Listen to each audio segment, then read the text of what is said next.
Hi, everybody, and welcome back to another Criterion watch. It's been a while since I've done one without Paul and one through Zoom. I did them back in 2020 when I didn't have anybody else to to do it with, so we had to do Zoom. And now I'm back because Paul doesn't want to talk about this movie for whatever reason, and it's John's favorite movie of all time. All So. time. So we are doing The Graduate, and I'm your host, Jonathan Moody, and I'm here with my special guest, John Ward. How you doing, John? I'm fine. How are you? Thanks for having me on. I believe you pointed out this is my first time. Yeah, like I thought you had done it before. I know you did a lot of Film Freaks, which is similar, and I think what we wanted to do when we originally we created Film Freaks first, but then we saw so many movies that were on Criterion and we wanted to talk about Criterion films so we ended up Yeah. and kind of separating that. I mean, at one point I want to do Arrow Watch for Blu-ray Hunter, and I had to ask Paul if it was okay because we came up with Criterion Watch together.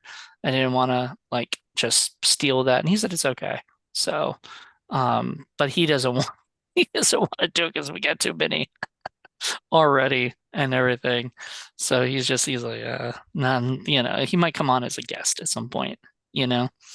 But aside from that, so we got John Ward here. And first of all, when was this first time that you saw this movie, The Graduate? I I graduated in 86. I started working in a video store right after that. I want to say something like late 80s, early 90s when I was working at a video store. Okay. Late 80s, early 90s. That's good. Yeah, this is when VHS was it. Like that's the only thing you could get. And of course, this is it was a cropped version of The Graduate. But I would put it on and it blew me away, especially with the music and all of that. And the two bosses that would come in were I don't know, Armenians maybe or something. And I always thought that they'd get mad at me for playing it because it is kind of a sexual movie. But there's no swearing in it, and there is nudity, but it's like Flashes. in a Flashes. flash, Uh, which by the way is not her. It's I didn't not. think so, Yeah, but it's not Anne Bancroft. It's actually like a body double. I and think even the leg up where Benjamin is under it is actually a model. well, Um, it's kind of a bummer. so Not like just because, like you see it as a very iconic scene. And so you just imagine that Anne was so excited to do, and it's funny, but it's that scene that's behind me right now is probably one of the most iconic scenes of the whole movie. I was thinking about that, and there's the other one he did. The other iconic shot of mine, my thought is him laying on the floaty in the pool, and everything. So but Jonathan, I have to ask you a question. sure, Jonathan, yeah, are you ready? I'm ready. Jonathan, listen to me. I have one word for you: plastics. We'll Okay. get into that. We'll get You into got it? that. Yes, You I got got it? it. I got it. Okay. Just remember Uh, plastics. I gotta go up to my room. Uh, You have to go return some videotapes. yeah, Uh, yeah, I just think when I put this on at work, I don't even think I knew what it was really. I mean, it said on the box, I think like winner of whatever awards it won. And yeah. then I just put it on and just thought it was just like the greatest thing I'd ever watched. I don't even know what my favorite film was before that. I have no idea. So I was already in my 20s. It's so funny. I've had my favorite film for a while, and then another film with one of the same actors became it. My favorite film for the long time was Ghostbusters, because I just watched that movie like over and over again. And Sure. then Ed Wood took over, and both Oh, had Bill Murray in it. So, oh but yeah. yeah, so I'll always remember those, I guess. Just because of that coincidence that happened. But it's actually Ghostbusters has gone down, I think. Yeah, a few since then. I love Ghostbusters still, but it's just not up there like there's better quality films in my opinion than Ghostbusters itself, but it still has a big part of my life. And The Graduate, I don't know, maybe one day we'll be there. I just saw it this year for the first time. I bought it this year. I believe in the, did I buy it this year? Or last year? I bought it this year. Yeah, for the July haul for Criterion, didn't I? Oh my God, I can't even remember. And that was just like a month ago. Well, or you've seen it within like a year or two. Yeah, something like that. So So I saw it, and then it was because you kept talking about it, and everything is like your favorite movie, and I no, I think it was last year. It had to have been last year, and then um, we've been talking about doing this for a while, and yeah, it we were gonna do it one time, and it just didn't work out, and then we decided to do something else instead because we had to get something else done. So I'm very happy about that because I think this is time, to talk about The Graduate, and I got to watch it. I think I've seen it 3 times now, you know, and each time it gets better and better. It's still a great movie. you really start. I mean, there is what I'm really happy with the film is how younger people, like in their 20s, analyze the film, on YouTube. Is that you have this generation that, because this is my mom's generation. I was born in '67, and the film came out in '67. And my mother, I don't know how much truth behind this is, but she said that she flunked English class because she went to go see this so many times in the theater. But it Wait, changed the so she didn't entire. show it to you though? Like she wasn't like this movie is such a iconic movie for No, me. You no, have to because see it. no, she thought it was weird that I liked the Beatles. She's like, that's not your generation of music. Why do you like it? So I would never expect for her to show me anything. My mom and I had a weird relationship. So it's I don't think she introduced me to anything. I introduced her to stuff. She didn't Uh sleep with any of your friends, did she? no, she didn't. Maybe she did, but I just never knew about it. But I would feel more sorry for my friend. So I mean, since my mother and I don't get along, but They weren't trying, she wasn't trying to seduce them. so no, I don't think so. But it's so it's great because I did rewatch this today, and I actually don't know how many times I've watched it. I mean, it has to be like around 10 times.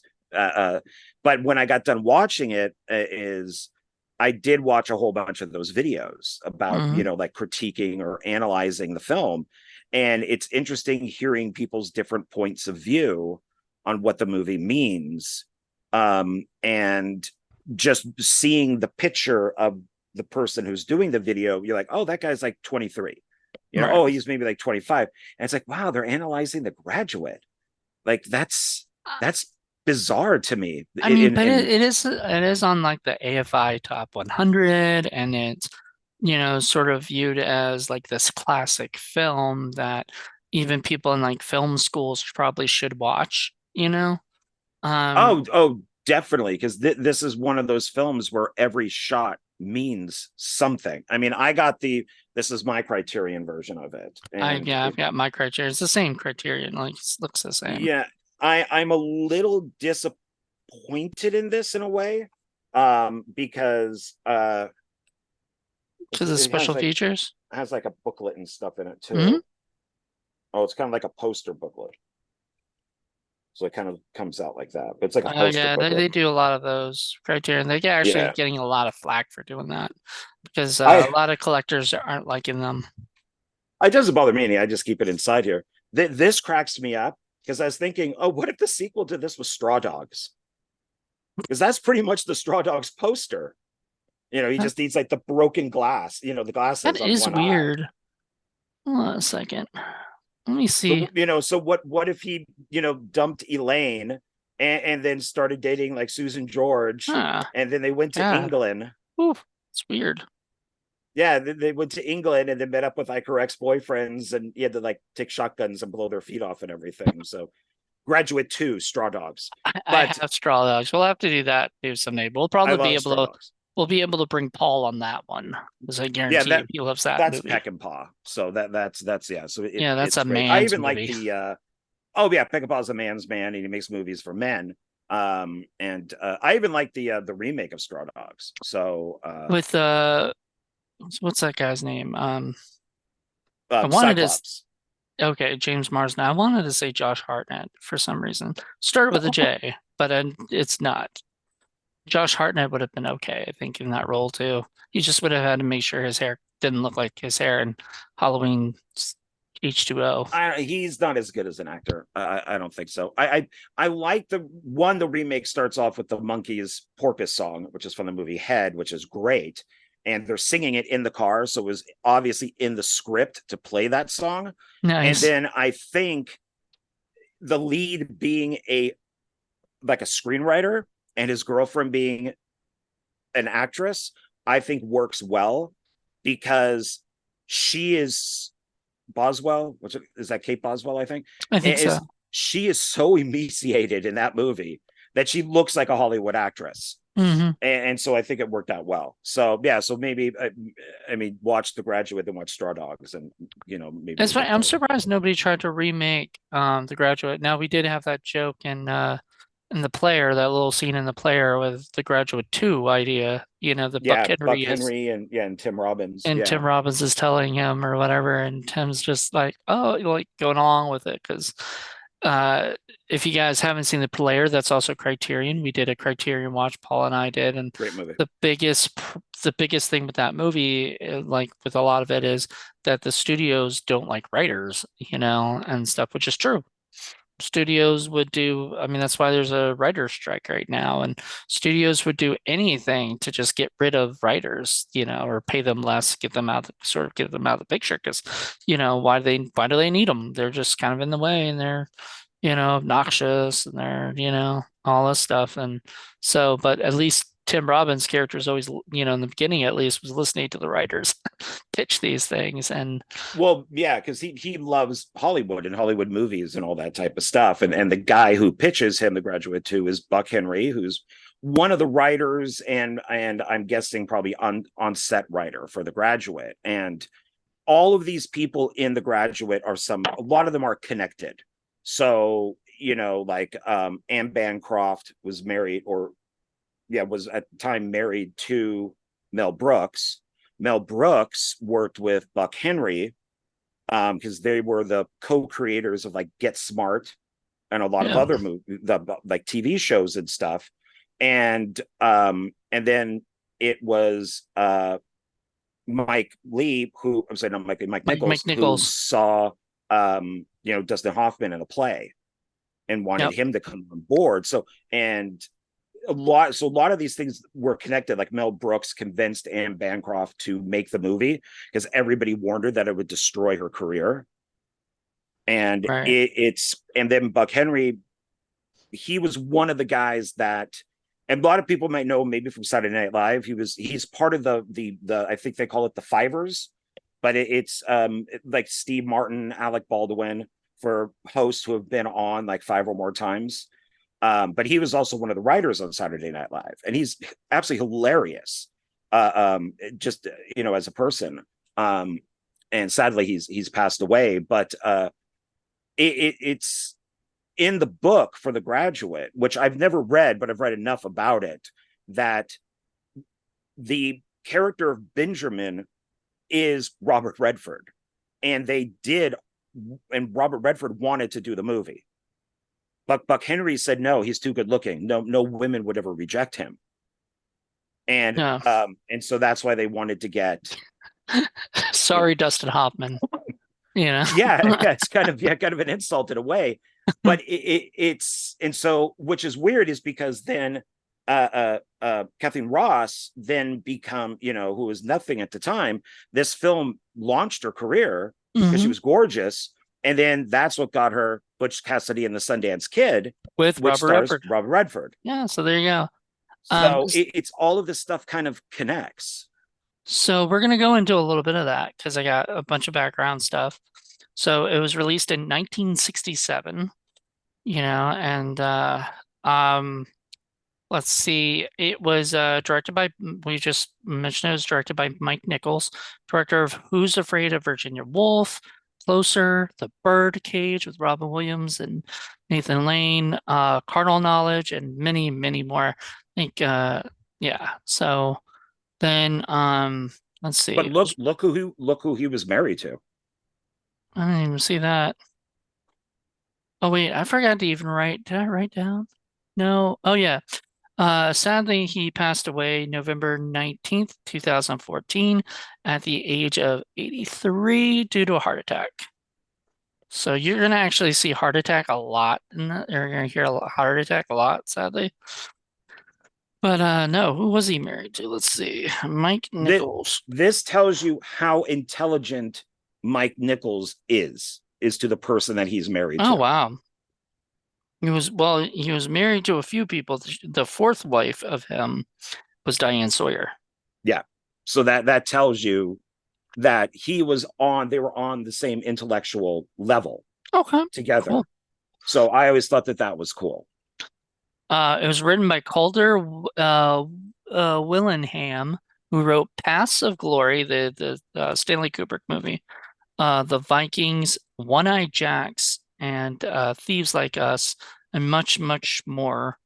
He passed away February 21st, 1995, due to lung cancer.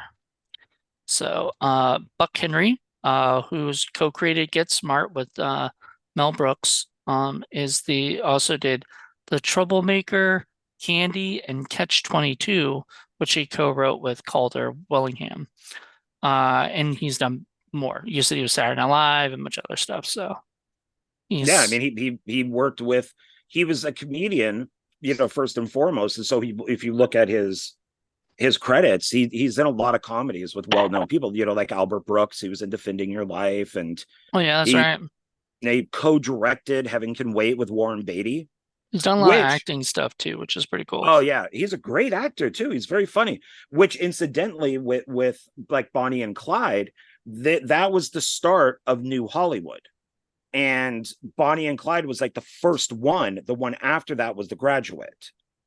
And so that was kind of the start of a New Hollywood, hence like the French New Wave. So because you could tell a lot of these movies are directed I, very I thought much. Easy Rider was one of the first of those too. So That's was it? it's part of it. Okay. It goes from like 67 into like the early 70s. Yeah. And And Easy, this is part of it too. Yeah. yeah, so this would be 67. So a lot of the younger, like as an example, the Monkees movie Head, which was 1968, which is produced by Bob Rafelson and Bert Schneider. They produced Easy Rider. Hmm. And then in the Monkees movie Head, in one scene, you do see Burt Rafelson, Jack Nicholson, and Dennis Hopper are all in that Monkees movie, all Wow. in one scene, because they were prepping for Easy Rider in like a year or two. All right. So Easy Rider was actually funded by Monkey Money. So Monkey it Man. is, yeah, that's what they called it, Monkey Money. And it was that period of like, I want to say probably, yeah, like 67 up to 72, 73, somewhere in there was like New Hollywood. All right. So it was based on a novel. Well, okay, so Buck Henry passed away January 9th, wait, 8th, 2020, at the age of 89 due to a heart attack. It's based on a novel by Charles Webb, novelist of Marriage of a Young Stockbroker, and New Cardiff, which got turned into the movie Hope Springs. He passed away June 16th, 2020, at the age of 81 due to blood condition. Now, to get to the cast, we got Dustin Hoffman, who played Benjamin Braddock, actor of Marathon Man, let's see, Rain Man, Tootsie, Midnight Cowboy, Hook. I mean, just goes on and on. I can't even. It's just like when we did French Connection for Film Freaks. I couldn't go on about Gene Hackman or Roy Scheider because their careers are just, huge. Well, You know? and the film that Hoffman did after this was Midnight Cowboy. Talk Yep. about almost killing your career. I mean, if Uh, that film wasn't a hit, that could have been the ending of his career because everybody wanted him to do, like romantic comedies and things. And he's like, no, I'm gonna go do a guy who's dying, in my Hmm. next movie. So next after that is Anne Bancroft, who, well, and he's still with us, thank God, by the way. I love that Dustin Hoffman's still alive and Yes. kicking. Anne Bancroft as Mrs. Robinson. She was the actress of The Miracle Worker, The Turning Point, Great Expectations, many, many, many more. And she passed away June 6, 2026, or not 2026, 2006, at the age of 73 due to uterine cancer, sadly. So that's not a way to go, you know. Um, Catherine Ross, as we talked about earlier, was played Elaine Robinson. As you said, she was the actress of Butch Cassidy and Sundance Kid. She was in The Stepford Wives. And I know her as the doctor in Donnie Darko. Yep. Um, so she Which I believe the director said that he purposely cast her, because of stuff like Butch Cassidy and The Graduate and things like that. Yeah. Well, I mean, you know, yeah, especially like nowadays, if you cast somebody of that high caliber, you look at their career and you're like, oh man, and she's still around, so that's fantastic. Speaking of still around too, is William Daniels, who played Mr. Braddock. Love William Daniels. He, Absolutely love him. he was the actor of Saint Elsewhere. He was Kit in Knight Rider. He was in 1776 as I think was he John Adams in that or Yeah, he was John Adams in the movie version. Yeah. yeah, and he's my personal favorite. I will always think of him as Mr. Feeney from Boy Meets World. See, that's our generation's, split or whatever. But like, I grew Yeah, up see, on. I would watch the show for him. You would watch the show for probably the younger people. But also, don't forget, he was the voice of Kit in Knight Rider. That's what I said. I said that Yeah. earlier, I Oh, you think. did? So Okay. yeah, yeah. So I think he was the voice of Kit on Knight Rider, and He's I also the best thing in Blake Edwards' Blind Date, that film with Bruce Willis. He is the best thing. He has one of the greatest lines in there ever. If I said it, it wouldn't be funny. When he says it, it's hilarious. So, That's awesome. I love that dude, and yeah, I'll always remember as Mr. Feeney on Boy Meets World forever. Like because I grew up on that show so much that like I'd watch it every Friday that it was on, for TGIF.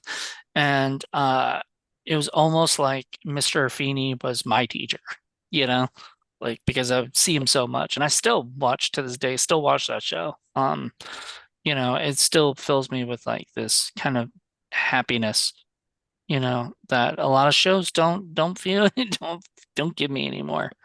All right, so Murray Hamilton as Mr. Robinson.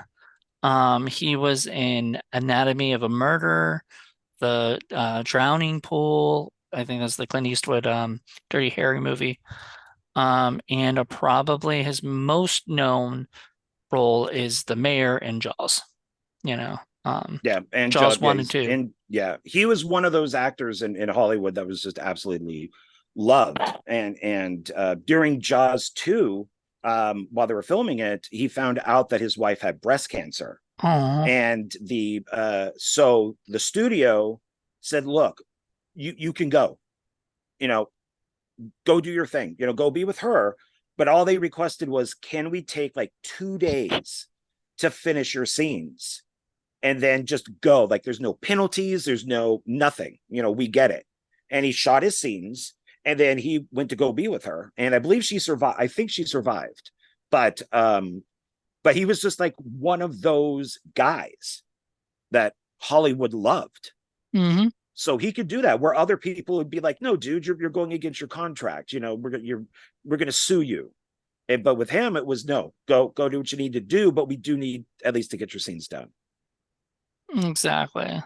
Um, so then Elizabeth oh he passed away September 1st, 1986 at the age of 63 due to respiratory arrest due to lung cancer. He shouldn't have been smoking all those cigars, you know. Yeah, he did Yeah. smoke a lot of them. He, he lit up a lot. So there you go. Elizabeth Wilson was Mrs. Braddock. She was an actress of the movie 9 to 5. I remember her as the lady in the Addams Family. I loved her in that. And she was in a movie called The Happy Hooker. I Oh mean, yeah, they've made a bunch of those. did they make a bunch of Happy Hookers? Yeah, there's like Happy Hooker goes to Washington, Happy Hooker goes to, yeah, like Adam West was in one of them. All right, You whatever need that makes you. money. Hey, that sounds like a very happy hooker. Um, and Minnie Moore, she passed away May 9th, 2015 at the age of 94 for undisclosed reasons. The crew, I'm just only going to go into three of the crew members. Well, technically four, but we'll get to that. Cinematography was done by Robert Surtees. I'm guessing I'm saying that name. It may be Surtee, who also did Ben-Hur, The Last Picture Show, The Sting, also done by Robert Everett, if I'm correct, and many more. Um, he passed away January 5th, 1995, at the age of 78 for undisclosed reasons. Um, it was edited by Sam Osteen, who also edited Chinatown, He Was Afraid of Virginia Woolf, Frantic, and many more. He passed away October 11th, 2000, at the age of 76 due to a heart attack. Music was composed by Simon and Garfunkel, and Simon and Garfunkel are still with us to this day. They did the songs. I mean, Dave Gershwin did the actual score. Did he? Because I couldn't find that, Yeah, it's in the movie. It's in the credits. It Okay. says songs by Paul Simon, and then it's like sung by Simon and Garfunkel. Then the next one I think said like music by Okay. Dave Gershwin. So because if you notice throughout the film is there's the songs and then there's the instrumental versions of the songs which was done by him. So and Okay. Scarborough Fair by the way was used 5 times in that movie. Okay, so yeah, that's the thing. That was the only thing that kind of always sort of annoys me is just, and this might be one of your favorite things. So like I get it, but just the repetitiveness of the songs over and over. Like the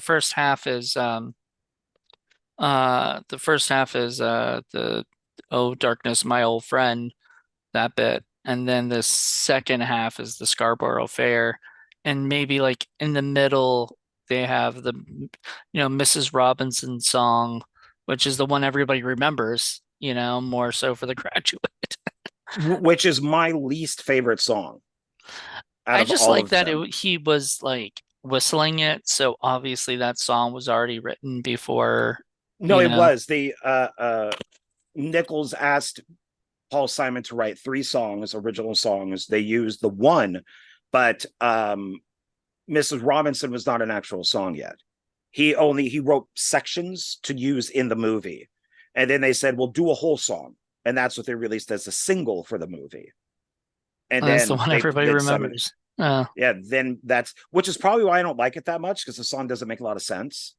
And I'm just I don't know. I'm not a huge and I love Simon and Garfunkel. Hmm. My favorite song by them is the bridge over troubled water. I And love that if song. yeah, and if anybody wants to know what an angel sounds like, just listen to Garfunkel's voice. So fuck all you who Oof. think that he was like the second guy in Wham. Garfunkel was hugely instrumental in Simon and Garfunkel, and Paul Simon said he was the only person to sing that song that he couldn't even hit those notes. Have So you ever that's seen? Oh, go ahead. That's no, go on. I was gonna say The Girl Next Door. Have you ever seen that movie? Like, Long, long, long time ago. it was what's his name? Timothy Oliphant in the movie is like at one point he looks over and goes, he's acting like, that guy's acting like that he's Paul Simon and I'm Mark Garfunkel. Right? He goes, look at me, I'm fucking Garfunkel. I think that is so unfair of people to say that about Garfunkel I because I feel like watched it's just a two, thing people say though, but it's because like Daryl Hall and John Oates. People go, well, I never want to be Oates. I always want to be, you don't want to be the you know, second. You always want to be the first, right? it's I watched in a row 2 documentaries about Simon and Garfunkel. They're like 2 hours each. They were both made in the same year because I think it was the anniversary of them. it is amazing of the contribution that Garfunkel made. Now, granted, when he left, that was a different story because he wasn't a songwriter. He Hmm. wasn't a musician. He was a singer. So he did cover tunes and other things. So I think that's probably why he hoped for the amount of reunions that Simon and Garfunkel had, because he knew that he'd get a paycheck. But but his voice is amazing, and Yeah. especially when you see him in these documentaries. So it's, and then he wanted to be an actor too. So he's in like Carnell Knowledge, and he's in a few others. He is. I've seen him and stuff. But so is Simon, right? Simon's acted in some stuff too. I don't think back then. I know later he was like in the '80s. He did like One Trick Pony, Right. and which was a bomb, but the album was a What success. was the movie I saw with Garfunkel? Other than I don't think I've seen Carnal Knowledge. Um, but that must mean he really likes Mike Nichols because it seemed like he did a lot of movies with him. Um, oh, so I didn't see anything. Okay. I guess I thought maybe it was Paul Simon. I thought I saw something with one of them, a movie that was on Criterion or something that they acted in, that one of them acted in, but I could be wrong. Um, oh no, no, no, no, no, no, no. So, um, there's a movie from Criterion, Two Lane Blacktop, Oh yeah, he's in you that. know. Yeah, And Paul I got it. Simon is not in it, I don't think, but he No, Art Garfunkel is in it. Art Garfunkel's in that one. I believe so. Two Nine Black. I think so. I know he's in one of those road movies. Maybe he was. But anyway, he so Simon was supposed to be, if I'm correct, Simon was dating somebody from the lead girl from that movie, or was it Garfunkel? I mean Garfunkel. One of them was dating Forrest Gump. the You got to get them. the lead girl in it who passed away. Sadly, she sadly suicide. Yeah, so yeah, because she was in Annie Hall as as Paul Simon's. Um, Oh, yeah, he's Paul okay. Simon's great in that. Yeah, with all Yeah, the well, it's cocaine. funny That's hilarious. because she was living with Art Garfunkel when she committed suicide. And so she was apparently dating him. So she was dating him, and then I guess she got the part in Annie Hall with Simon, Simon's girlfriend, which is kind of funny. Anyway, that's does not have anything to do with The Graduate, so let's probably try to get back track here, but it's Criterion, so sort of. Annie Hall should Yeah, be a this Criterion. Annie Hall is a great movie. I think I said, my reason for why I'm saying this is disappointing is, and maybe it's a rights issue, but I mentioned to you before that there's a great interview with Buck Henry, and he's like sitting outside by a pool, and he's got the umbrella above him, like the big umbrella, and he's sitting by like one of those kind of metal tables, so he's like at a hotel or something, And they just and got him when he was at a hotel. maybe, or they just said, hey, go meet us over at this hotel, and then and it's about a 20-minute interview, maybe 30-minute interview on The Graduate. And it's the best interview I've seen with him about it. I cannot find it anywhere. I found it on, it might be the MGM special edition Okay. of The Graduate, but it'd be the DVD. Right. And I don't think it's like interview with Buck Henry. It might Maybe be that like, was an MGM thing too. Maybe. yeah, it might just be called something like The Making of The Graduate or something like that. Maybe his name isn't listed, but I cannot find it anywhere. And that was Mm. the best interview I've ever seen with him. And he's still pretty young. He's probably like in his 50s or 60s. So It's not on YouTube. I keep looking up Buck Henry Graduate and I can't find it. So maybe I'm looking up the wrong thing. Maybe. But I watched about 5 minutes of the interview with him on the Criterion Blu-ray here, and I just felt sad because it's just the guy. Yeah, he probably passed away soon after that, and he is really Oh, old. okay. Yeah, Um, it's hard to even understand him. yeah, I don't know. I was looking at making of The Graduate, but it doesn't show anything. Like it doesn't look like a person's behind yeah, it has an umbrella behind him, so I don't think those are it. But there's like interviews with Dustin Hoffman and tons of stuff. Yeah. So there's a lot of information out there about the film. And so if you really want some like probably deep information, I know that the Criterion has some pretty good stuff on there. There's like a commentary track on There's two. Yeah, yeah, it's Mike Nichols and Steven Soderbergh. which So is it's so in weird. Like Steve Soderbergh, I mean he's a Criterion guy, I guess, but like well, he's just also independent filmmaker, you know, especially with something like Sex, Lies, and Videotape. You know, so that's probably one of the reasons why they yeah. wanted him.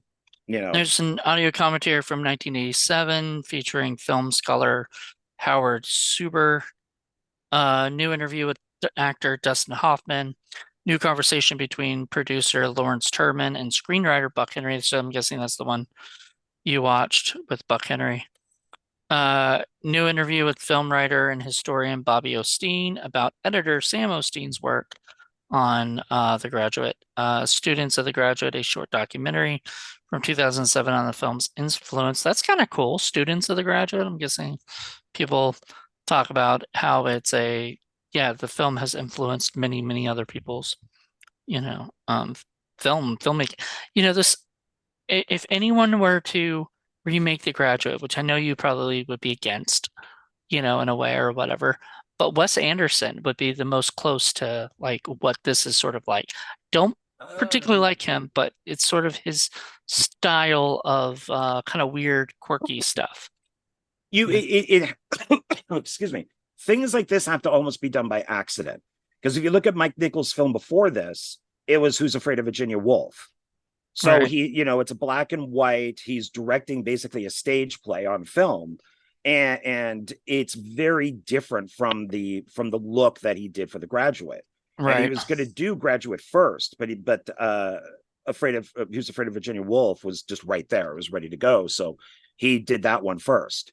And they're two totally different styles. So I think if you were to do, just like I think with a lot of these, if you were to remake them, you need to do the book and Uh, not remake the movie. So you need to almost get, you know, you know, somebody who's kind of like Robert Redford, because that's the it's basically it's like South Pasadena. So it's old school money. You need to get like the very white waspy family, and who in this version of The Graduate, I think, are more of a Jewish family. so was it And filmed in Pasadena? it was filmed in LA. Okay. Yeah, Interesting. but I don't know if it's Pasadena. I don't think it's Pasadena or not. Hmm. But it's you need that Robert Redford type, because in the book he's like a 6 foot, blonde haired, blue eyed guy. Hmm. And but the problem is that he's a loser, you know, or at least he thinks he's a loser. So that's, you know, that'd be very different if they did it. So if you're going to do it, then maybe do the book. Kind of like a lot of these. If you're going to remake stuff, then do the book. You know, The Howling, do the book. You know, I Am Legend, do the book. You know, to keep it away from, you know, the classic original movies. That's what Tim Burton kind of told John August or one of his typical writers to do for Charlie and the Chocolate Factory. He said, read the book, we're gonna do the book. And then the John August said he had never watched uh the the original movie, which I don't know if I buy or not, but like he had never seen Willy Wonka, and so he said, "Do not watch it, while you're writing it. Just write what you know from the book because that might, kind of change your mind on, like the way you want to do it or whatever, the way you want to write it." And Charlie and Chocolate Factory has been my least favorite Tim Burton, you know, one. I I've don't never seen know. it. I haven't Yeah, I bothered to watch it. tried. I watched about 20 minutes of it, and I was like, don't like this movie. I turned it off. Interestingly enough, I showed a friend of mine, who I showed the same friend, The Graduate. He loved The Graduate. He tried watching Willy Wonka for the first time, and he got about 10, 20 minutes and he was like, I don't like this movie. Like, Willy Wonka, not yeah, Charlie. Willy not Wonka. Charlie, but Willy. And so everybody has their own different thing, but I didn't like Charlie and Chocolate Factory as part of like following the book necessarily. I think I liked, the movie because it didn't follow the book, just like, you like the Shining one with the one that actually follows the book as Yeah, opposed the to the the Stanley the Kubrick Mick Garris version. one. Yeah, I Yeah, mean, I think Kubrick's is beautiful looking, except that I think Jack Nicholson is miscast. I think Shelley Duvall is miscast, and Rebecca De Mornay is closer to what the book is. Jack Nicholson is crazy at the beginning, he's crazy in the middle, and he's crazy at the end. While you see the one in Mick Garris is that he slowly becomes crazy, and if right. and it does, it follows the book a lot more closely. So, but I could see why people like Kubrick's version better, which is why I'm happy that they put now it's Stanley Kubrick's The Shining. Well, this could be So Mike it's Nichols, The Graduate, because it really, from what I've understood, it's definitely taken a different turn for The Graduate than the book. And so, yes, you could do the book. Maybe Mick Garris could do the book. Uh, yeah, there we go. I mean, uh, it's what I mean.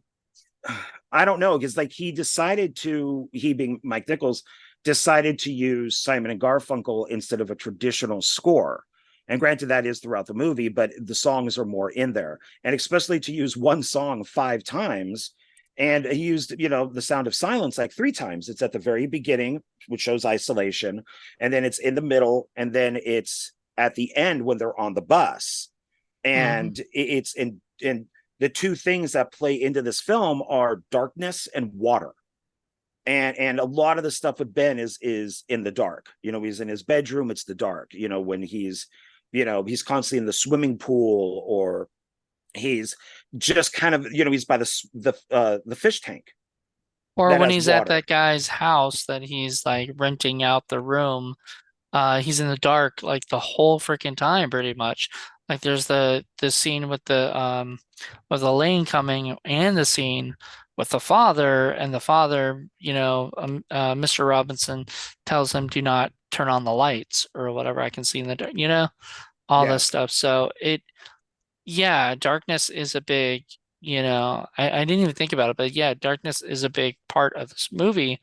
And that's why, like, the first bit of that song says, "Hello, darkness, my old friend," you know, which, Well, and you've got to look at stuff being made around this time period. Today, I don't think it has it as much. I mean, you gotta really kind of look at these independent filmmakers, like these mm, really good independent filmmakers that, and you may get some sort of subtext or something out of it. Back then, it's why did they start? The very first line of dialogue in the movie is, "We are now starting our descent into Los Angeles." Why is that the very first line they give? Like, because it's a you descent. I mean, you could analyze just that one line of dialogue. Why is that? Why is Ben not talking to anybody on the plane? Everybody's to themselves. And that plane was cool. It had a radio right next to you. Right. Like, you can just plug in. We don't get that anymore. I mean, now you got to use your cell phone and all that, but they took those away, when I was Yeah, flying. I don't like the cell phone stuff using, because it's Stay down. I don't like that, but it's the way our world has turned to. It's more, we always are looking at our screens. I'm looking at a screen right now, you know. Well, I'm talking about more for like music. Like that's what you could see right next to their chairs on the airplane, that there's a radio and that you could plug some headphones in there and put them in. I thought that was pretty cool. Yeah. But there's reasons. Every shot in this is planned. Every shot was worked out. Every edit was worked out. The music was worked out. Like everything was, written down to do. Like this wasn't it's a mistake maybe that it became the huge movie that it did, because nobody probably expected that. But the way the movie was made is on purpose. There's where today you don't get a lot of that. You don't get that when you walk into, like, okay, for like example, when Ben's parents get him from upstairs in their house down to the party at the beginning, they walk him out of his room down the hall, he goes down some stairs, and the camera lingers on a painting of a clown. Why does it Right. linger on the clown? Once the mom leaves the frame, you cut to downstairs. But no, the editor chose to stay on that for about an extra 5 seconds or so. So there's a reason why they decided to do that. Is Benjamin a clown? Is he treated like a clown? So there were things like that are in this where everything is extended a little bit for a reason. People's reactions are extended. When You you're know, watching those videos of the people dissecting this movie or whatever, was that discussed? Like, like why was this yeah, like all that stuff? yeah. Some of this stuff I already knew, and then some of it they did bring up. I didn't. I always kind of thought about the clown, like why does it stay on? Why does the camera stay on the clown? And then somebody did bring it up. Like they're like, yeah, why does the camera stay on the clown? And it's like, is there a reason for that? And it's everything is long. The takes are long. They're shot long. They're it's all done for like when Mrs. Robinson tells when Ben tells Elaine who he's having the affair with, and then you see Mrs. Robinson in the corner and she's all wet, and she's just stuffed in this little corner, Hmm. like she was backed into a corner, kind of thing, if you want to go that simple, so that's why this whole thing went down, Yeah. you Well, know I mean, she was backed into the corner because she wasn't able to be the first to be tell him or tell her. no, because anybody who's going to sleep with her, being Mrs. Robinson, does not deserve to be with her daughter. So that's the reason, in my interpretation of it, that's the reason why she doesn't want Ben to date her. And she got to the point where she's in the rain and she jumps in Ben's car and says, drive down the block, do not see my daughter. We're not going to do this. You're going to be sorry. And then Ben kind of was like, well, screw you. I'm going to see her anyways. And that's when Miss Robinson appears at Elaine's door in the house. And then Yep. Elaine gets the picture. That's risking her marriage and risking what her daughter thinks of her. Because later, when we see the far shot from Benjamin's point of view, we see that Elaine's packing to go back to Berkeley. And Mrs. Robinson is in the doorway. And there's no hugs. There's no nothing. It's like she's completely ignored by her husband and daughter. Well, it's weird because then later we find out that she said she'd been, and I just because YouTube has a big problem with this word, I'm not going to say it, and it's a trigger word, but the R word, she said she had been R word, Oh uh, yeah, that was by thrown around. um, Yeah. by Ben, and you know, I always thought that, and I do remember, like, I remember seeing her packing up and leaving for Berkeley and her mom not, you know, kind of being shunned. But it was weird because I was thinking, why would the daughter do that if the daughter actually truly, unless she did not believe the mom, and just wanted to get the facts straight from Ben about it, you know? And everything. So, which I believe that's the case in my opinion, that she didn't believe the mom that she had been, you know, taken advantage of. And and the mom, but that's what the mom had told her. So she wanted, that's why she went to him and that's why she tried to get the information. That scream she does in that scene. Woo, Two. I have a theory on the two screams because Benjamin's mom does the one scream when she thinks they're getting married, and then Elaine does the other scream. I have a feeling they did those two screams to wake people up. That they probably thought people would think this movie is boring, and so they did these two huge screams to wake people up in the audience, which were not necessary, we because were people love not. the movie, Yeah, well, and I think they didn't. Yeah, they probably didn't think the audience would be all for it necessarily. the But young people were like the 20 somethings, were, like late teenagers, 20 somethings were, because it's definitely a kind of like them against us type of thing. And Benjamin is in the middle, and so's Elaine. Because if you mm, notice that one scene when he first goes to the hotel, he opens up the door and like 10 old people come out. mm, And then when he's about to walk in, the young people walk, that kind of run past him. And he's mm, like right in the middle of that. that's funny. That's interesting. Yeah. So he's definitely in the middle of like both sides, yeah.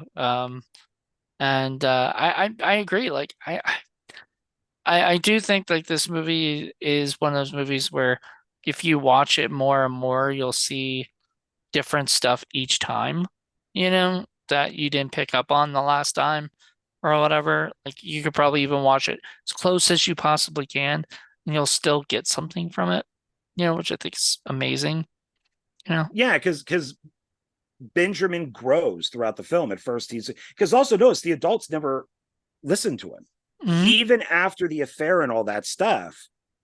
Like Mr. Robinson says, "Do you want a drink?" And Ben's going bourbon, and of course he pours him scotch twice. He just doesn't like the adults just do not listen to him in this movie. Hmm. And so you can see this evolution of him going from this kind of mousy, timid, shy guy to when he calls Mrs. Robinson in the payphone booth, he's now smoking. Yeah, I Where, noticed that he started yeah. smoking. And at the beginning of the film, Mrs. Robinson goes, "Oh, yeah, track star doesn't smoke." And then Yeah, all of a sudden he starts drinking. And then he starts wearing the sunglasses, which kind of really kind of focuses in on that, kind of like French New Wave thing, breathless and all that. And he becomes a different character. All of a sudden and then he does become a stalker.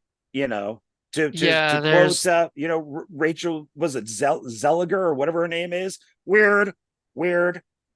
So it's I can't stand her, but I don't he know why you does just did her interpretation, but all right. because it's weird.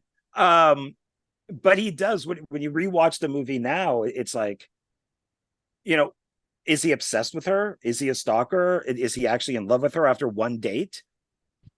And then she kind of digs it all. Yeah.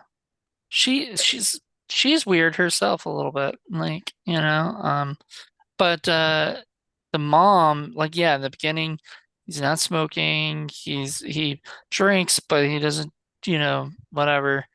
Uh he's very, I guess he's very strung out about the fact that he wants to figure out his life and everything.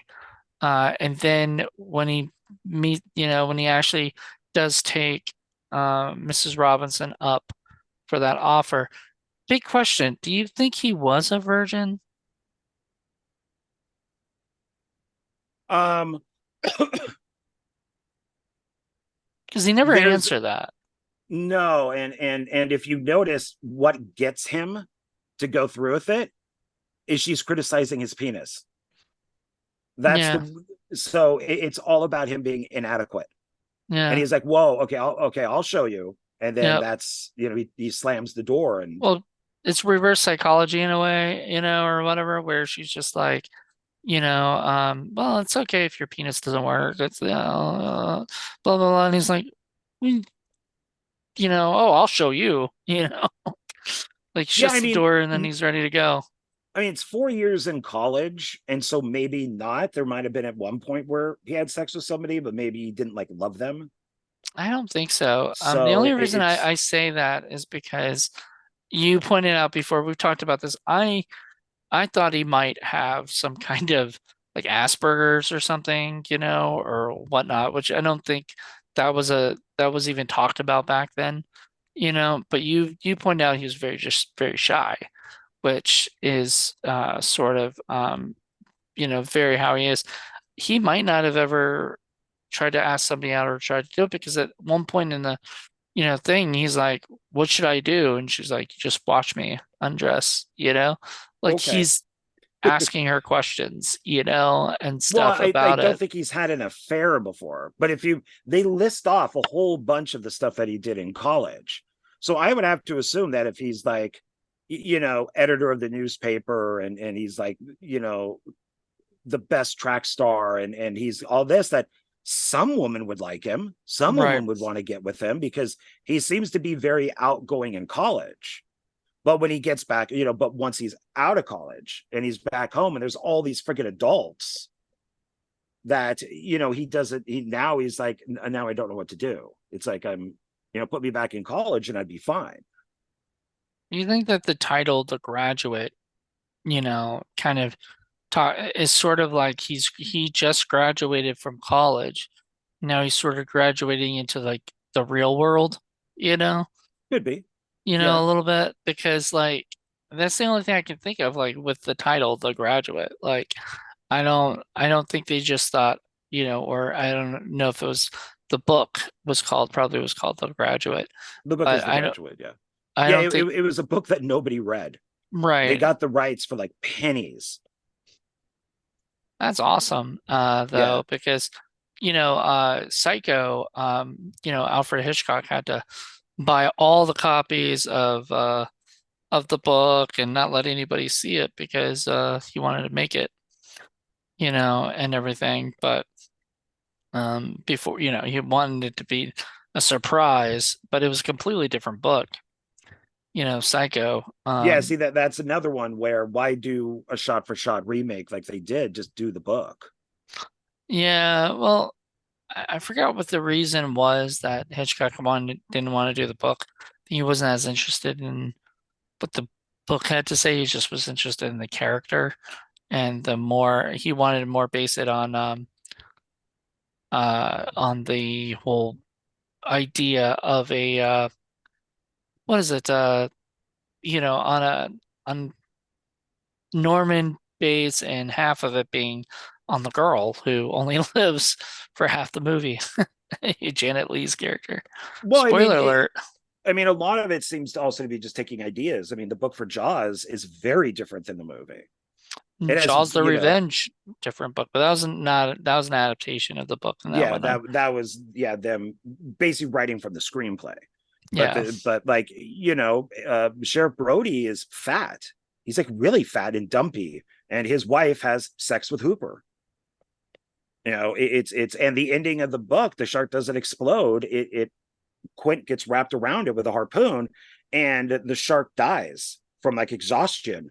So it's more like Moby Dick, and literally stops right at Brody and just sinks because it dies of exhaustion. And then Completely when he looks different into ending. when he looks into the water, he can kind of see Quint doing this. Like his hands kind of like he's dead, but he's waving. So he's like Captain It's Ahab. gonna be, yeah, it's So kind of creepy. it's so that's I mean, so if they did do the book for The Graduate, it would be probably very different because I don't think I've never read the book. I should.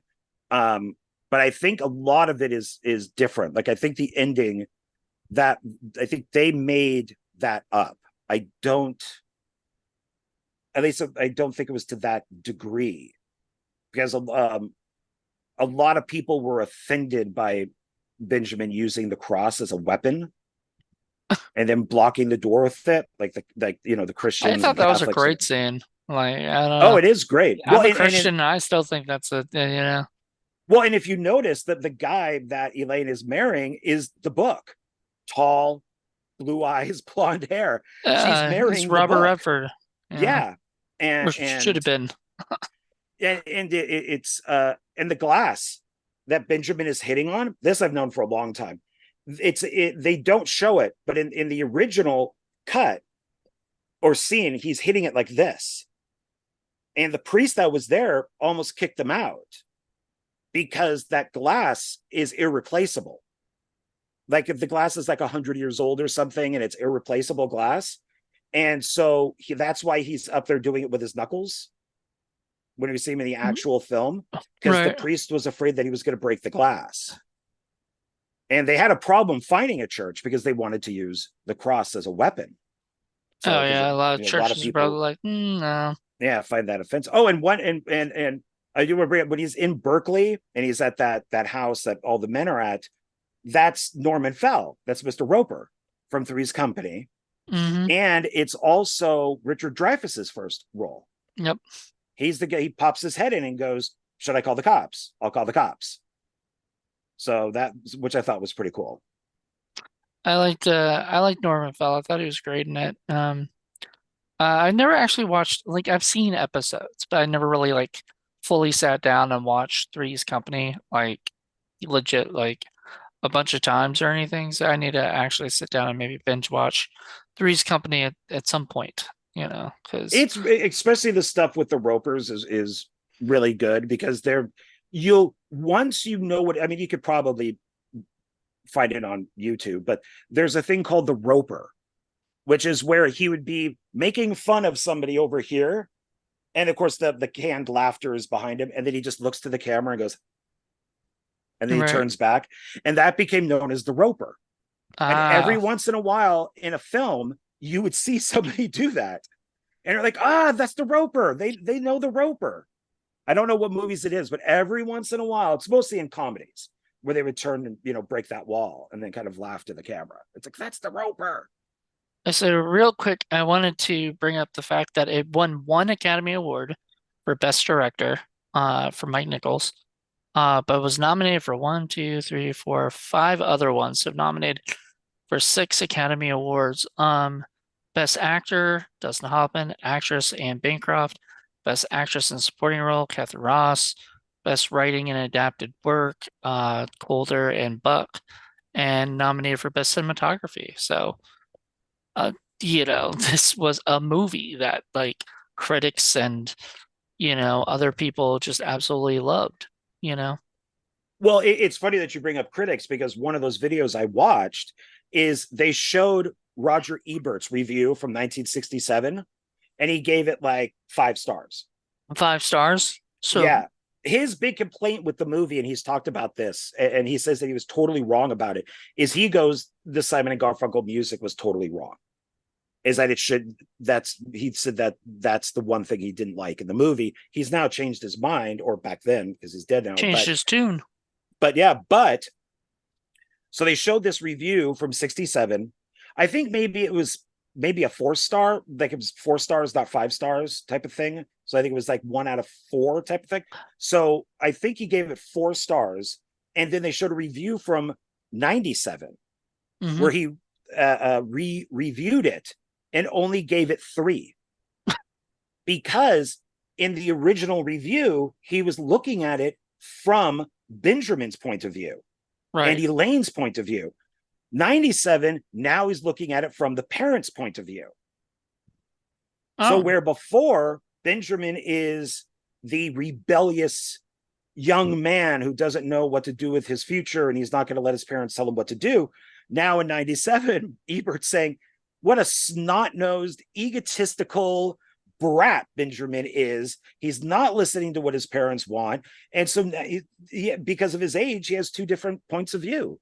And I kind of see what he's saying because it's yeah. when when you look at the parents, it's like, okay, who paid for your college? Probably his parents. Hmm. Who bought him that car? His parents. Well, what was he being like? The things like I could think of being snotty about was the fact that was it like the birthday gift they give him of the weird weird The scuba diver. scuba diving thing, which he had to go and show it off to a bunch of their friends. It almost felt like he was like a monkey or something, hey, Well, like. yeah, because my grandmother was this, and so she was probably their age in 67. Hmm. My grandmother was all about, but what would the neighbors think? Hmm. Don't play music loud. What will the neighbors think? It was always what would the neighbors think? And that's that generation. That's that age group is it's all about who can outdo who. It's all about materialism, kind of like it was in the 80s. And it's look, we bought our son because he even mentions the price. The dad mentions, he goes, it better be good or else I'm out $200. Hmm. So he's telling all the friends how much this thing cost. So it's a constant game of upping one another. And, Yeah, you there's know, something like when the guy said something to him, and William Daniels was just like, "Oh, you're one to talk," yeah, he's you like, you know, always have something to say. And he's like, oh, "You're one to so talk." So I love that. and I love that bit. it's yeah, and I like how it's off screen. Off screen comments are hilarious, Yeah, because you have no idea who said it, nor do you need to, you know. yeah, that's the great thing about having Owl is one long take. Is you just have people say shit from the back, and it doesn't have to be anybody. It could be a grip who says it, and it doesn't matter. It's just Yeah. funny, and that's the because when watching it this time, I'm like, Benjamin's parents disappear, like they're just gone once he leaves the Berkeley. So did Elaine's parents, did the Robinsons tell the Braddocks what happened? Because Mr. Robinson says your dad and I have been in business like since you were born, type of thing. Hmm. Are they still in business together? Do do the Braddocks know what happened? Or is this one of these things of what will the neighbors think?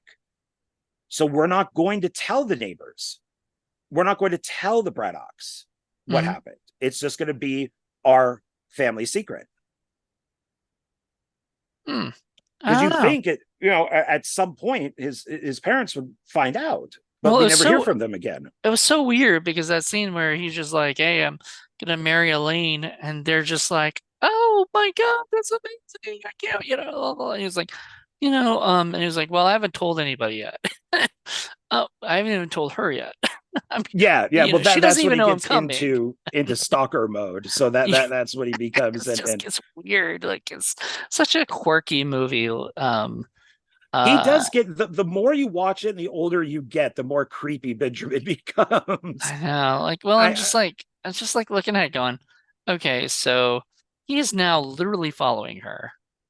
And then at one point he gets on the bus with her, goes to the zoo with her. all one shot. Just the Yeah, camera, just like they set it up on the bar that's on the seat in front of them, and they just let the camera run.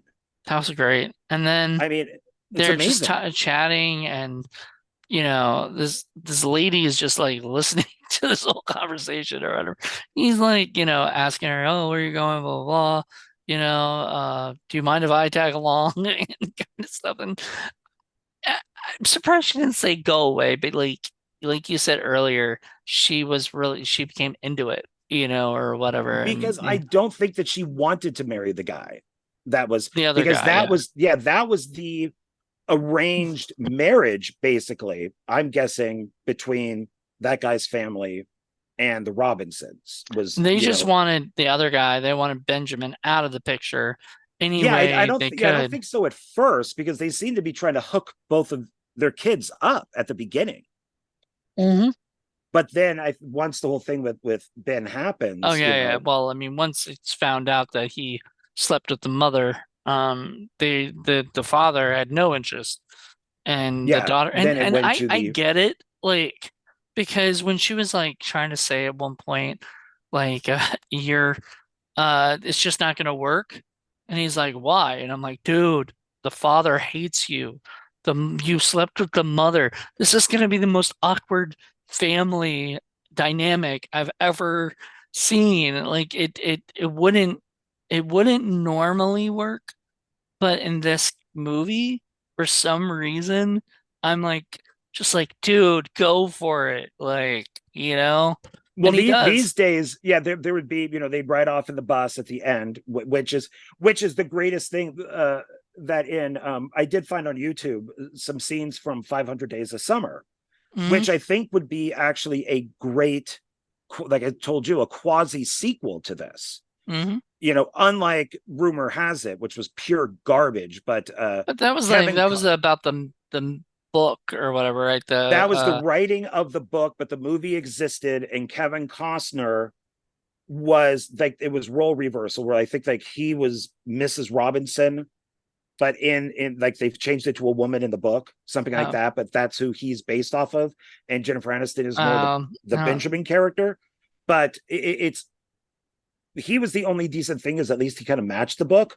But that's garbage. But for 500 Days of Summer, I watched the beginning of it, and like 2 or 3 minutes into it, you see the main character as a little kid, and the narrator goes, like his favorite movie in um he loved romantic comedies, and he had a complete misjudgment of The Graduate. So well, and now that I've seen The Graduate, this sort of makes sense with the Joseph Gordon-Levitt's character. And 500 Days of Summer is like one of my favorites too. Like I love that movie to oh, I think it's a death. great film. And it really, yeah, because like that movie, the whole time he's like thinking this is gonna work between me and Summer. Yeah, And this is the one. Summer tells him, I think we're going to do it for Film Freaks at some point because I really love it. But Summer tells him that, look, I just want this to be a fling. That's it. That's all, you know.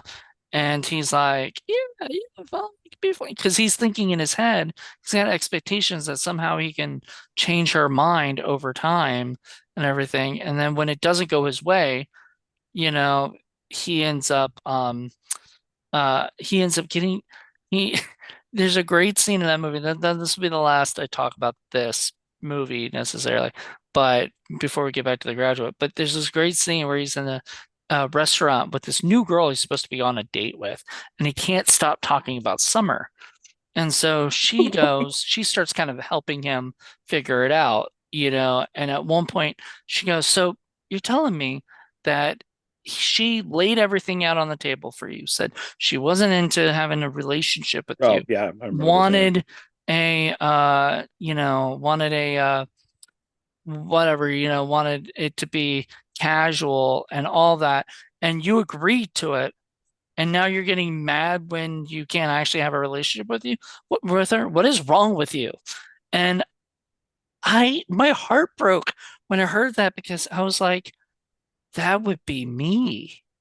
Like, yeah, like I like literally identified with Joseph Gordon-Levitt through the whole movie of like going, I would be that stupid guy who would think for some reason or another I could change the girl who kept just telling me I don't want a real relationship right now, and then get mad when she goes and dates another guy that she's actually interested in, and everything. And so I sincerely think if you guys have not seen 500 Days of Summer, and you like The Graduate and you came here to, because we're talking about The Graduate, watch 500 Days of Summer because seriously, that movie, if you're a single dude especially, you will relate to the movie on way more levels than you should, because it's based on, I think, three or four girlfriends that the two writers, broke up with or had relationships with.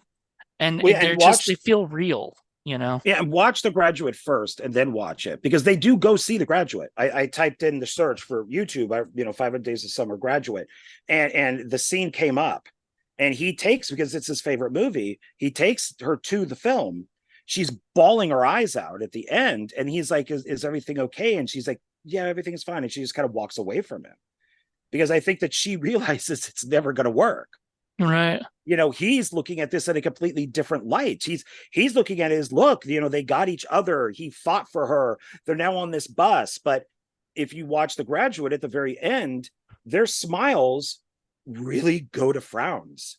Yeah. And he never, Dustin Hoffman never looks at Elaine in that Yeah. scene. She looks at him, but he never looks at her.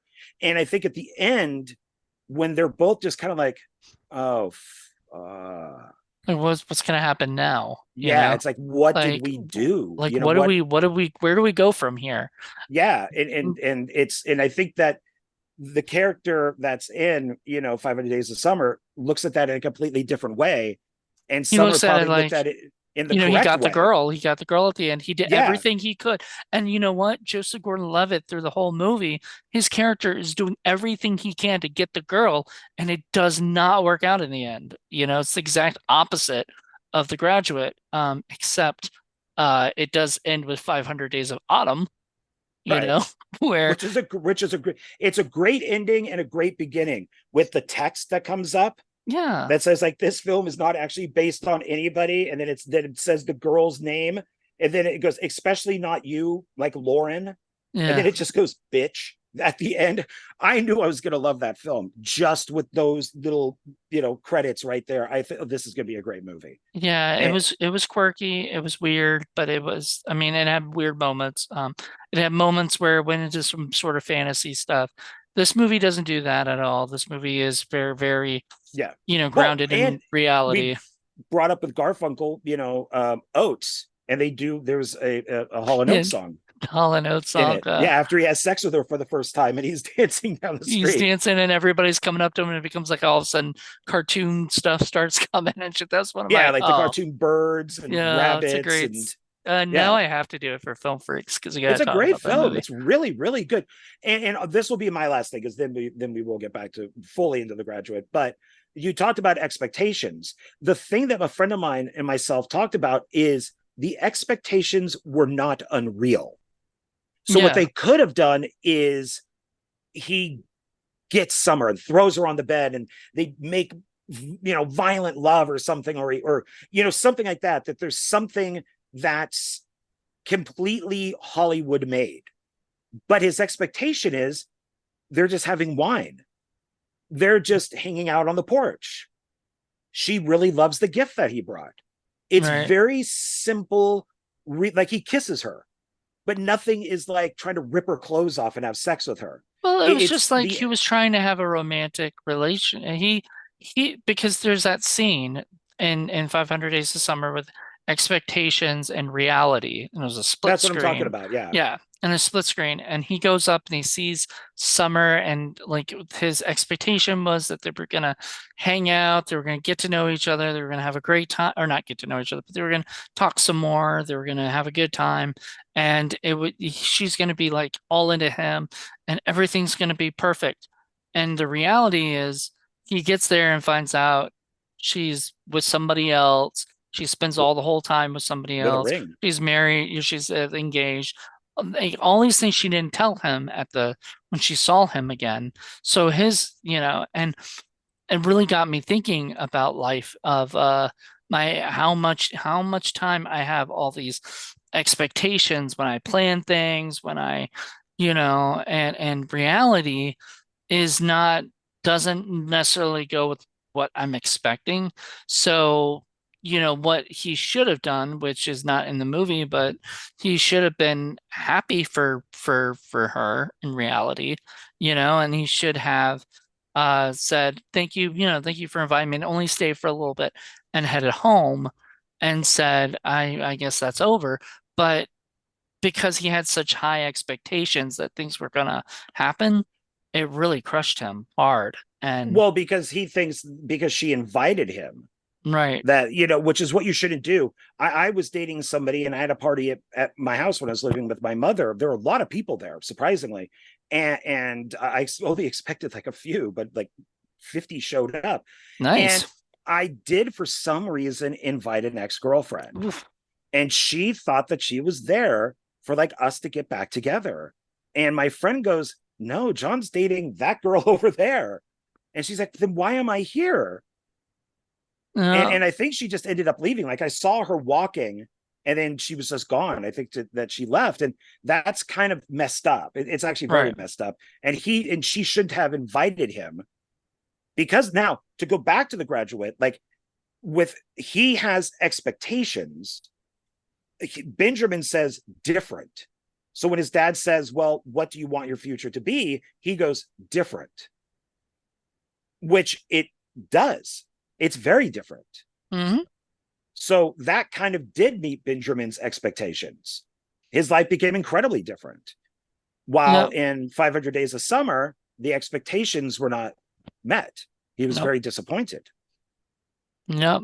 So I don't know. I think both movies do probably go hand in hand there. That'd be a great double feature for a date night, because it's funny because they're not romantic comedies at all, but they're still very like they both would probably make you bawl your eyes out, or whatever, like was said with the summer watching, The Graduate, the ending, even though, it ends on sort of a happy note for Joseph Gordon-Levitt and 500 Days of Summer, it's still sort of, if you look at that, it's sort of still a sad, sad story, It, like, it it is, but it isn't. I mean, Autumn is amazing looking, and I know her from The Roommate, and it does start to counter again. And in The Graduate, when Benjamin is in the scuba suit, he no, I'm sorry, no, he's in the goggles. His parents are the ones that are trying to get him to meet up with Elaine. And right. the mom goes, oh, I'll just have to invite everybody over then. And he goes off of like the little floating device, and he looks straight into the camera, Hmm. and he's got the goggles on. So he's kind of breaking that wall. And then at the end of 500 Days of Summer, when you hear Autumn, of course, Joseph Gordon-Levitt looks straight into the camera and smiles. So you're, once again, it kind of works because they're breaking that wall. But they're also, And yeah, yeah, it's also a great homage, and you can tell probably that The Graduate is a very big influence, but it's not. They didn't remake The Graduate, no, it's its own original film, but it's definitely a very big influence. And as was said in this awesome uh Criterion, there's a thing about influences and stuff, which I'd love to check out at some point and just see what other people say are the big influences in Hollywood after this movie, because I guarantee you, if this movie does well like that, Hollywood wants to figure out how they can make other movies just like this, well, that and we know one filmmaker who is obviously very influenced by this, and you and I both like him, Quentin Tarantino. uh Jackie Brown, the very beginning of Jackie Brown with the song playing, and she's on the conveyor belt in the airport, is one long shot of her. right. And that's obviously Tarantino likes The Graduate because he Yeah. that's the beginning of The Graduate. Which I want to read his book. He has a book out that talks about his uh the movies he watched when he was a kid up to a certain age, and stuff, and his critiques on them and everything, like his plus also his stories of being with his mom and going to the theaters and everything like that. And I think I need to buy that book at some point because it sounds really like interesting. I would love to see if The Graduate is in there, even though it's 1967. I don't know how old he was when that. I think he was probably young, you know, um, He most likely, I 4, or something. Like, I mean, when was he born? He was not born in the 70s, no, so but I mean, I knew of the film and I knew of the music, but I didn't watch it until I was in my early 20s when I worked I at a was video right. He store. was 4 when that movie So, came out. So, but and yeah, I was zero. so he probably What? wouldn't remember going to the theater and watching it. Was- No, But but what month did The Graduate come out? What does it say? well,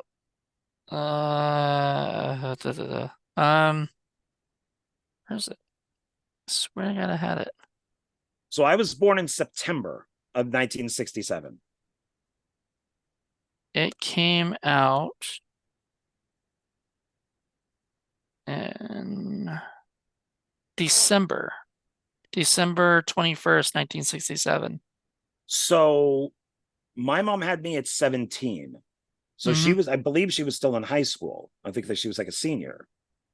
So I was already born when the movie came out, which means my mom probably left me with my grandparents. And we were in LA at the time. And then my mom probably went to probably cut school to go see The Graduate. Nice. There you So go. So you were sitting there eating, drinking a bottle of milk, and she was out there watching The Graduate at the same time. You it's a know, possibility. I mean, I would hate to think that she brought like a 4-month-old baby to the Graduate. I mean, you imagine me crying through that who movie? That'd be, oh God, and the shriek, the oh yeah, if yells. I did fall asleep. And that's why I say that I think it's to wake people up because I've heard that from other filmmakers. And I mean like regular mainstream Hollywood filmmakers is if in a movie, and nothing recent, but it would be like 60s, 70s, somewhere in there, if a character drops something and it's like a loud glass shatter, a lot of the times that's to wake people up. Like if a door slams shut and it's really loud, they want to wake people up. So We it's should bring that back in our movies. Have a loud, thing, because I people's attention spans are worse these days, and maybe they'll get oh them yeah. off from their phones. Like, Oh whoa, yeah, what's going yeah. on here? I mean, you said that you didn't even like going to the theaters anymore, and I was that way for a while. So now I only go see the stuff that I really want to see. Yeah, But constantly, when I am in there, there's somebody on a phone. I remember going to see Scream 3D in Beverly Hills, nice. and there were only like 3 of us in the theater. This is in 3D, And all of a sudden, in front of my glasses, I could see smoke. Oh. And some asshole below me is vaping.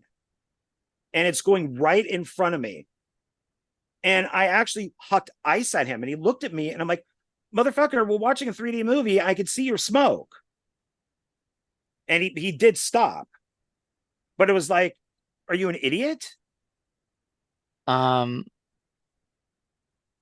Oh no, you're just my self-absorbed. sister, Yeah. we were watching Last of Mohicans, I think it was. And we were watching it at the Richmond, I think it was the Bird theater, and we were watching it and some people were I guess talking during the movie or whatever.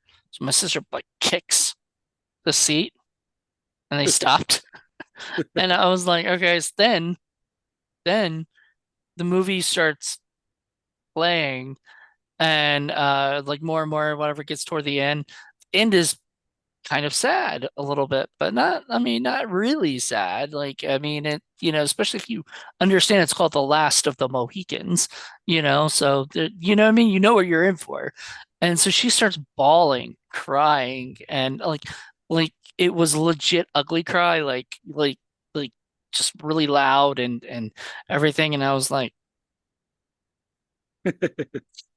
and I don't know this person. She's just next to me, you know? Yeah. And it was sort of embarrassing, but it was so funny considering like I don't know, an hour before she was kicking people's seats because they were talking too loud. Now she was the loudest person in the Bothering, theater.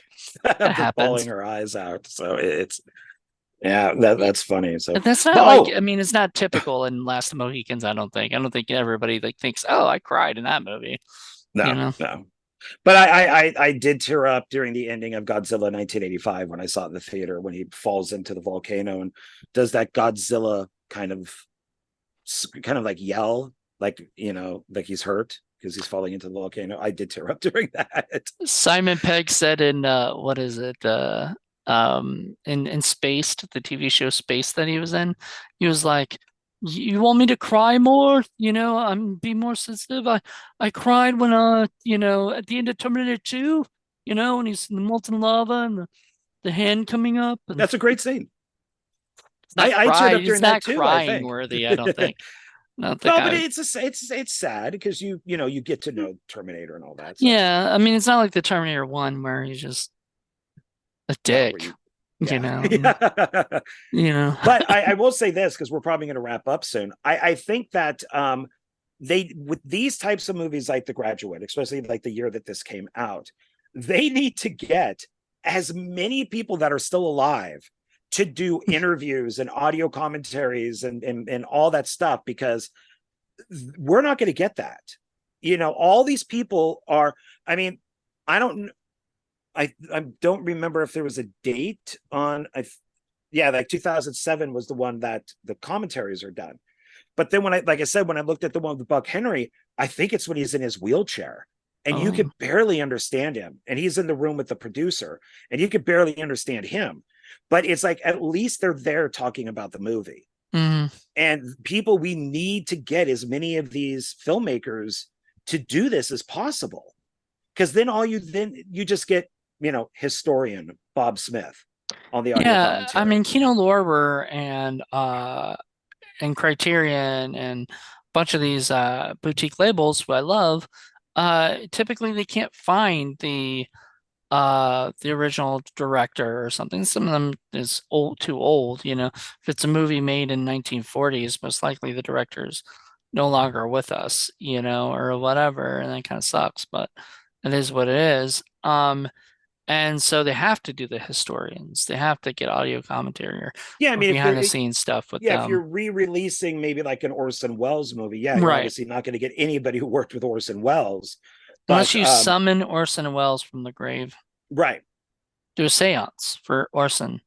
And then have him, yeah, Orson, then he could can do audio you commentary, give us some But commentary on Citizen but like a Kane? good example would be Hitchcock.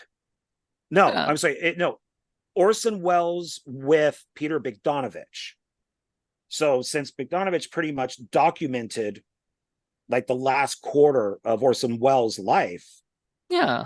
he could do an audio commentary for an Orson Welles movie because he knew Orson Welles and actually was like a PA and stuff, who worked on his movies. Truffaut could Even do one too because well, I think he's dead. Is he still dead? Is he dead? Is he alive? Not still I dead. think Truffaut he might be dead. But those are the people that you need. So you need to get Or even somebody I was like thinking Cameron Crowe, who did a whole book called Conversations with Wilder, where he interviewed Billy Wilder and he got like a shit ton of information about every yeah. single movie. Those things are, he knows, he could probably just look back at his books and do commentary for The Apartment or something. But I think getting somebody like Cameron Crowe, costs a little bit of money, a little bit of scratch to get, getting some of I these mean, Philmo stories are probably a little less. well, that's true, but unless they really love the subject or something like that. I mean, it's what was it like? William Friedkin, was like a protege of Hitchcock. You also had uh Brian De Palma was a huge fan of Brian De Hitchcock. Palma. You could get to do audio commentary for Hitchcock, Yeah, I so that just it's like so that funny stuff would because I make think sense. Hitchcock was not a fan of Brian De Palma just because he kind of felt like De Palma was sort of stealing the, like whatever. That's what I've remember reading. I could very well be wrong. Hitchcock could have loved De Palma, but I think that they didn't have a strong, bond between them, or whatever. Fair enough. Uh, Mhm. I mean, he did use the same composer as Hitchcock and you know, same stuff. So I think because he was a fan, and he loved Right. Hitchcock and he wanted to Oh, Dress to Kill is very, very Hitchcock. Yeah. blowout as very Hitchcock, even though it was a Blowout remake. is very Was Truffaut because that's Blowout was a kind of a no, remake it of was Blow Up by Michael Blow Up. Blow Up it was done by Not Truffaut? Michelangelo something. Who did Blow Up? It wasn't Truffaut. Yeah, yeah. It was Michelangelo Antonian. I Oh, okay. can't say Yeah. his name. Sorry. I'm doing Criterion Watch, and that's a Criterion film, and I can't say the director's name. That's when I you put your hand over your mouth and then you just add in you saying the name I correctly. no, I saw a guy do he was doing a all his Criterion films, right? And he said he would not say any of the names because some of the names were actually you know, were actually hard to say and he didn't want to say them wrong. So he did nothing but spine number. And I had to turn off the thing because I was like, some of these Well, things I can't that's read what you're showing me, and I'm just like, well, that's when you hear the difference in the audio. But that's when you cut to, so like if you were looking at Blow Up, you would then just cut to a picture of Blow Up right. and you would do the voice properly because you went, how do you say this word? And then it repeats it back. You say it to yourself 10 times, like, okay, I got it. And then you just record yourself saying the name and you just drop it in when you put up a picture of the movie. Hmm. I mean, I hear that from a lot of people that just the sound quality changes because obviously they messed up or they didn't pronounce a name correctly. And that's one way of doing it. You just cut away from you. Yeah. I've been doing this like thing where I've been adding on the Blu-ray Hunter, adding some of the video posters like behind me, like or right next to me, like overlay it, you know, because my editing software allows me to do shit like that. So I'm like, it looks cooler when you have like if you're talking about a movie and then the poster pops up, and Right. everything. So yeah, I guess that's about wraps it up. I mean, we talked a good amount about Graduate, and as we do, we talked about other things too. Um, But we just try happens. to keep it related in some sort of way. Well, it At is all times it gets related. It away is from all us, but related, actually, interestingly enough. And even if it comes down to like Criterion, this is a Criterion watch. We're not film freaks, This is us talking about our love for Criterion films. And just so people know, this is spy number 800, by the way. Cool. So, oh. 800 of Yeah, yeah, there it 1,000 and is. something. Right Yeah, there, 800. You're correct. 800. So there you go. So we are, yeah, and that was like you bought The Graduate this year for the first time, right, on Criterion, because you probably owned it on other, I had it on DVD for a long time. Well, I first owned it on VHS, and then I bought the DVD. I think I sold a bunch of stuff because I had to pay rent, and yeah, then I picked it up on Criterion. So yeah. I So think I got it from eBay used, which was fine. Just even Criterion's 50% off is still a little pricey for me. I don't mind, just like that. I don't mind the Arrow, because it's going back into Arrow. Like if I buy it on eBay, it really doesn't go back to the company, it goes to whoever the seller is. Um, No, but they but got the original money. what They got the original money. right from that person, but then Yeah. yeah, then I'm buying it and I'm not giving it. And I mean, I do like to spend, like, like you said, because it's expensive. If I do Kino Lorber sale, those are expensive too. I mean, just it is, you paying for what you can. So, um, but anyway, I love this movie. So thank you for for when you first told me about it. And so Oh yeah. I was like, well, I mean, I knew my dad loved it because we used to have it on Betamax back in the day. But I never watched it because I know just the title just didn't sound interesting to me like when I was a kid. And I'm kind of glad I didn't watch it as a kid. I don't think I would have liked it. And it would have been one of those movies Probably not. that as a kid I would have said that I never want to see that movie again. There's another movie that I hated as a kid, which was Howard's End, and that I need to watch as an adult because, Paul loves it. Paul loves Merchant Ivory, and stuff. So I need to eventually watch it. I'm not into that like historic epic kind of, you know what I mean? Like I'm just not into that stuff. So though I am very interested in seeing the new Ridley Scott Napoleon movie that's going to be coming out later this year, I think in December. So Yeah, I don't think that'll go on Criterion though. It should. Ridley Scott should have more movies in Criterion. You know, yeah, uh, like Alien Covenant. maybe not that, but maybe Alien could be on Criterion. I don't know. It's a great movie. Um, Well, it is, but that's Fox, and that has its own, box set, which is great. I don't think it's Criterion true. could do any better. It's got two versions of each movie on it, That's true. And then and documentaries and all that stuff.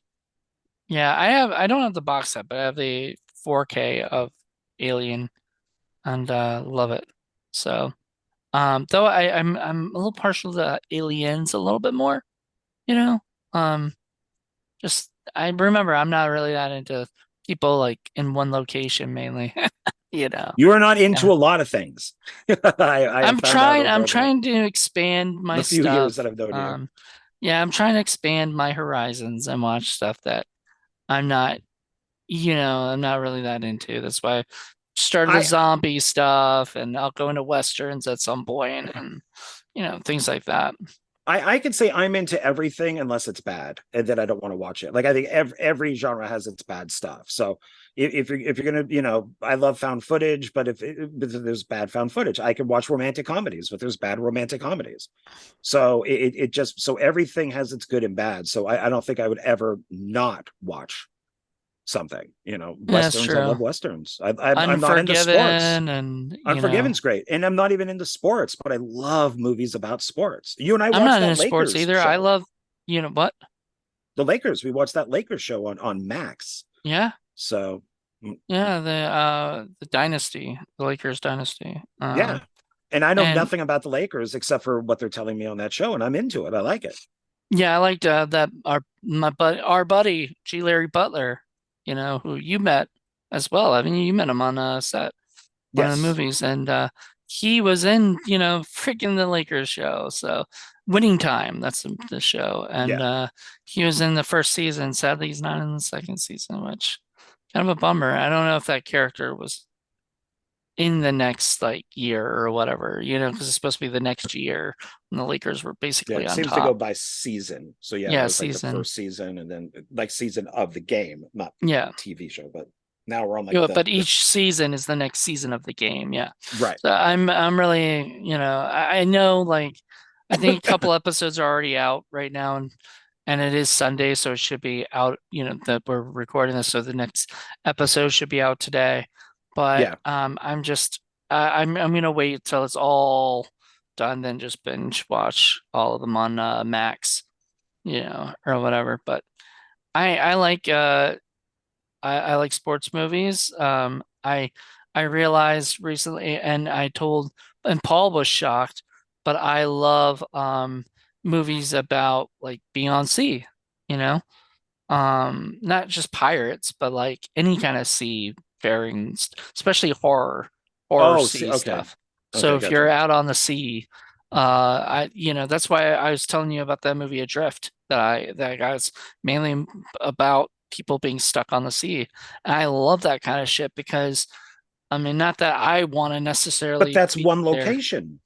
That's a And one it is, and location there's only movie. two people in the whole movie. See, that's one location, and And so minimal there. people. Yeah, I mean, so but I think that was brilliant that they were able to do that. I don't know if it'll I'll still watch it, and I own it now, but I own it mainly for Shailene Woodley. I'm a huge should fan. watch Dead Calm. It's not Dominique Swain. She was in No, all Dead that. Calm is Nicole Kidman's first film. It's got Sam Neill. It's got what's his face, the Phantom in it, Titanic. Fuck, I'm blanking on Oh, his name. it's the one I was thinking of that. Billy Zane is in it. Oh, nice. Yeah, it's the film that got basically Nicole Kidman the job on Days of Thunder. Oh, so this is pre-Titanic, Billy Zane. Yeah, Okay, hold yeah, I on. think it's supposed to be like an Australian movie, but it's good. It's they're on a sailboat. They're out in the middle of the ocean. They find a guy adrift. They bring him on board, and he's a complete psychopath. Yeah, that's Billy Zane. Weird. I'm looking this up. Dead in the Water was what I was thinking for some reason with Dominic Swain. Um, which I think both take place on the water. So there you go. There you go. Um, So anyway, everybody, thank you guys for checking this out. Join us next month for a brand new episode of Criterion Watch. It'll be Paul's pick. I have no idea what he's going to pick, but it'll be the month of October. So we're really excited about that. And then until then, though, watch The Graduate if you haven't seen it yet. I think we spoiled a few things, so oops, if you the haven't seen it, film then is like 50 years old or over 50 years old now. So right. I, So I you mean, we know, can spoil. I'm just saying, yeah, like, if you haven't seen it, and everything, you just listened to our conversation, you probably heard a few spoilers, and for that, I don't know why you listened to it unless you just wanted to hear somebody talk about a movie you've never seen. it's possible. Some people do. It's Some played in the people background. think Yeah. whatever. So, all right. Anyway, hope you guys enjoyed this, and we will talk to you later. And thank you, John, for coming on the show and Oh, of course. Thank you for having basically me. picking this movie because it's something that I wanted to do with you, and Hmm. this was your pick. So we'll try to have you back on to talk another Criterion film. I'm sure there's plenty. So I and own like five, so we could talk about four one of more. those five, and then if you go in November and get more, maybe someday find them on eBay for cheap. You know, maybe we That's can what I've been get. doing. They Barnes and Noble has the Criterion sale. Then it's like, nope, it's still too expensive. And then I go onto eBay, find it for $10, $20 less, and that's how I do it. So it's like $10 instead of 20, you know, Yeah. $15 maybe. Um, all right, guys. I hope you guys enjoyed this and we'll catch you soon. Bye. Bye.